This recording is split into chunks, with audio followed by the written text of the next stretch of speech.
Okay, there's going to be 2 warnings in this. Warning, this chapter does get a bit smutty. So, this might have to be restricted to my 18-plus audience. And also, if I do pronounce words wrong, it's just blame my eyeball. If you haven't noticed, if you haven't known about it, please try and go check the community post. I do not have enough time to explain. But anyways, I hope you guys enjoy. Once inside the Infinity Castle with Yushu and Tamiyo. All right, my lady, I think I have a plan, at least to get Yin out. I don't know about Douma yet, Yushu explained. Tamiyo only nodded as she continued to speak. I need to find a way for Charuru to get out first, though. I can strap some talismans to him. With that, Tamiyo patiently waited for Yushu to create a stronger serum. My lady? He asked, a bit anxious. Yes, Yushu? She responded. Now that I think about it, Muzan did do something to Douma when he came to our infirmary. Tamiyo's eyes lit up as Yushu explained further. I know I jumped in front of you to protect you, which caused me to be simply blinded to what happened, but now that I'm thinking clearer, I'm sure Muzan did something to him. He took something too. I can't remember, though. I wonder if he erased Douma's memories. I'm sure of it. There's nothing I could have done to cause that. And that... Wait. What was it that he took? Try to remember. I think a ring. I know. About the ring, I'm sure it was something that Yin gave him, so it's probably why he lost his memories. She exclaimed, troublesome. Lady Tamiyo, please don't blame yourself. Tamiyo gave him a weak smile. If we can't rescue Yin, we'll only have ourselves to blame. Yushu was angered by Lady Tamiyo's lack of confidence with herself, knowing that if Yin had chosen to turn into a human sooner, none of this would have happened. But then again, eventually, there would be another demon capable of doing the same thing. What they normally wouldn't have is an upper-rank demon along for the ride, under any circumstances. And that struck the idea within Yushu's mind. He hadn't thought about utilizing Douma at all, but in fact, he was the key to their success. He knew Yin couldn't possibly be capable of defeating Muzan on her own, so he needed Douma to remember all the devotion Yin had for him. All right, Charuru, it's time for you to shine, Yushu said under his breath. Douma. As Douma sat there in the room that Nakime had sent him to all by himself, he constantly replayed the night in the cabin that he and Yin shared. And this is where I'm going to start going. The touch of her skin, the softness of her eyes, and the gentle curve of her body. He didn't understand why he craved her love rather than her flesh. Regardless of whatever she was, a demon or not, he didn't feel things normal like he used to. Really, he didn't feel much at all. What he was used to feeling was all an act. Stuff he would have to make up constantly to fool those around him to seem like he was normal, but just like everyone else. But it was different with her. From the moment he laid eyes on her frail, recently turned demon body, he couldn't keep himself away. There was something. She was everything he wasn't. Caring, nurturing, gentle. And it was all real. She didn't have to fake it. So why couldn't he remember anything else? Why was she saying she was his wife when all he could remember was the first night? Usually time wears away at distant memories, leaving them fuzzy and empty. But that night in the dark cabin seemed almost crystal clear. But as Douma replayed it over and over, his thoughts couldn't help but get confused. He remembered choking her, biting, scratching her up, as if she was nothing to him. Yet his heart beat faster at the thought of her face. He remembered pulling onto her hair and how she regenerated. He He just wanted to inflict damage on her pure body once again. If he did all those things, why did she stay? He never craved the touch of anyone, except hers, not even his mother.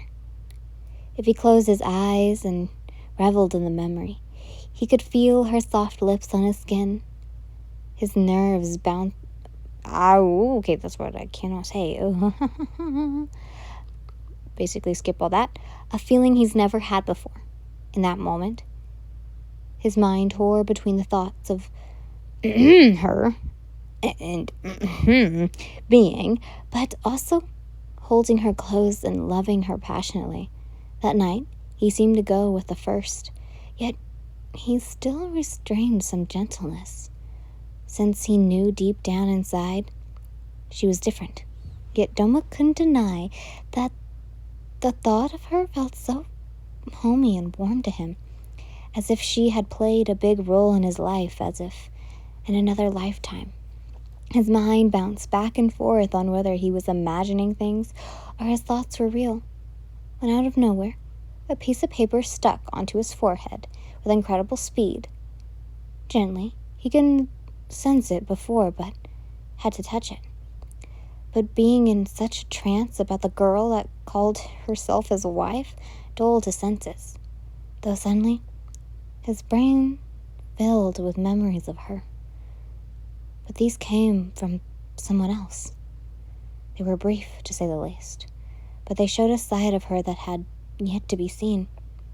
She was someone who worried for him, someone who was genuinely devoted to him, and not out of fear or suspicion or lust, but out of concern and passion for who he hid so deeply inside. The brief memory showed who she was as his wife, not just some lover. When the memory had escaped, the talisman floated down onto the floor, as Douma was left there looking upon it in determination. He would go save her, so that he could truly remember who she was to him. Yin's POV. He remembered me. I thought to myself as Akaza held onto me so that I couldn't escape, his hand still covering my mouth to keep me quiet, but with rage fueling my body. It would take death to keep me silent. Forcing my jaw open with all my strength, I bit down onto his hand, sinking my fangs deep. His gross blood filled my mouth. He tore his hand away, losing his finger or two in the process. "What the hell?" Akaza yelled at his wounded hand. "What did you do to him?" I yelled, my mouth now free from his grasp. I continued to flail, trying to get loose from his arms.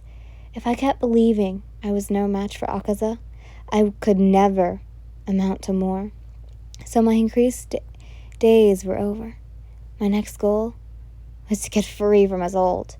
With my anger shooting from the root with all forsaken hell, my skin grew incredibly hot, seizing Akaza's skin that touched me.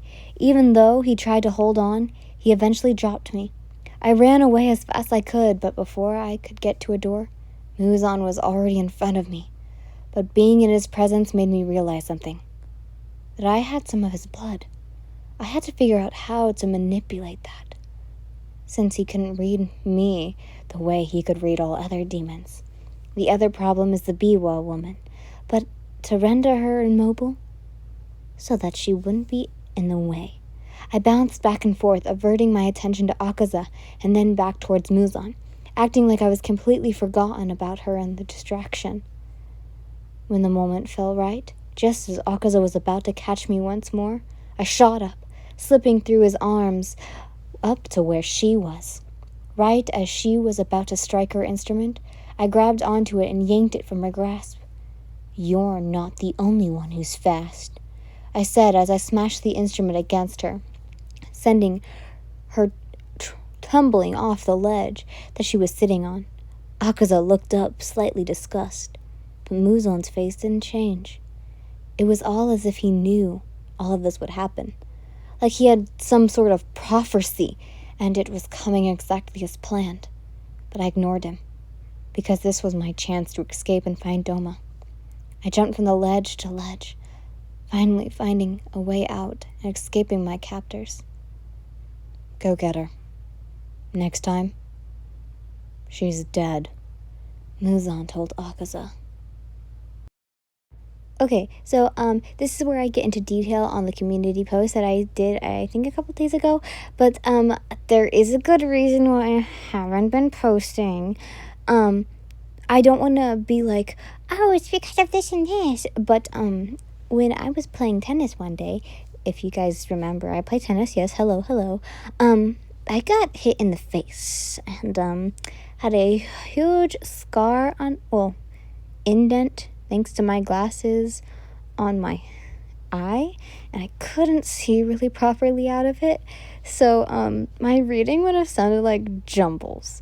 But I'm actually really glad that it's healing well. And holy moly, when I went to the doctor to get it checked out to make sure I wasn't like dying, I got told that if I didn't have glasses, I would have had damage in that eye. Oh my god. You don't know how scared I was when I found out that my glasses saved my eyeball. But anyways, that's my rant. But that was like a quick story of it. I do have a scar thanks to it. It's still technically healing, but it's not as blurry as the worst part of it was. But anyways, I hope you guys enjoyed this, and so sorry for my rambling. Love you all so much. Bye. Mwah.